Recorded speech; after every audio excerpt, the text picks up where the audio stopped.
Welcome to my pitch for the text-based decision-making strategy game, Overthrow. In Overthrow, players assume their role as a serf in a kingdom under rule of a tyrant. The player must make decisions on whether to use their energy and resources to appease the king and avoid suspicion, or further develop their plot to overthrow them. The player is presented with two choices at a time and a menu-style interface, each crucial in furthering their plot to subvert the king. Each decision will boost one of two efforts of the serf, gradually raising the meter for that goal. The goal of the player is to dethrone the king. This is done by either rallying the population of the kingdom, political coups, or flat-out assassination by using the appease plot system. The appease plot meter status at the end of the game will determine one of 6 endings for the playthrough. If the player chooses to plot against the king too much, the meter for avoiding detection will not be sufficient and the player is caught and executed. The only adversary to the player is the king, which is controlled by the player and determines when and how to engage in safety checks against the serf. At times, the player will be warned that the king will be checking the population for assassins in X amount of turns. Other times, the king will randomly perform a check against the serf's detection meter.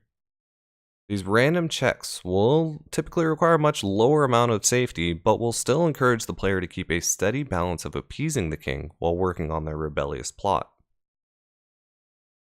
One of two choices provided could lead to a minigame for the player to determine the level of effect for the decision made.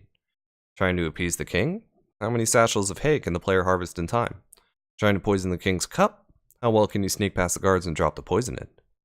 By using the mouse and keyboard and a top-down perspective, the player will click satchels as fast as possible and haul them back to the wagon within a specific time limit. For the sneaking minigame, the player will use the mouse and keyboard again, hiding behind pillars as they move across a 2D screen. These minigames will allow the player to push their decisions to the limit by allowing real-time action to determine the outcome.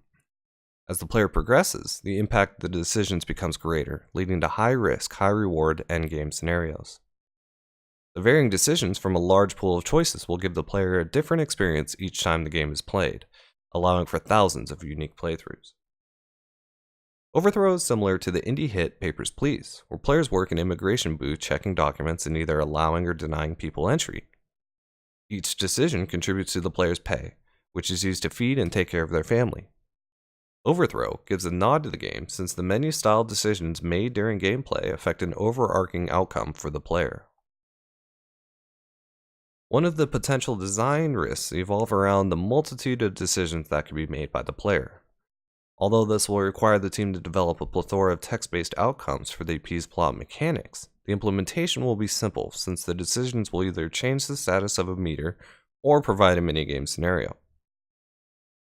The minigames will be the most difficult portion to make for the game. However, the created assets like patrol and guards will not require a full AI. In addition, these prefabs can be used in multiple minigames. The other potential design risk is the nature of text-based games. These games typically don't have flashy graphics or high-flying action to keep the player engaged. However, the game's large amount of decisions to be made will make sure no playthrough is exactly the same.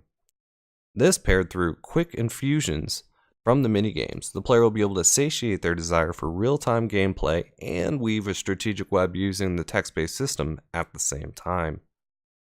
Will you be the one to save the kingdom? Find out in Overthrow. Thanks for watching.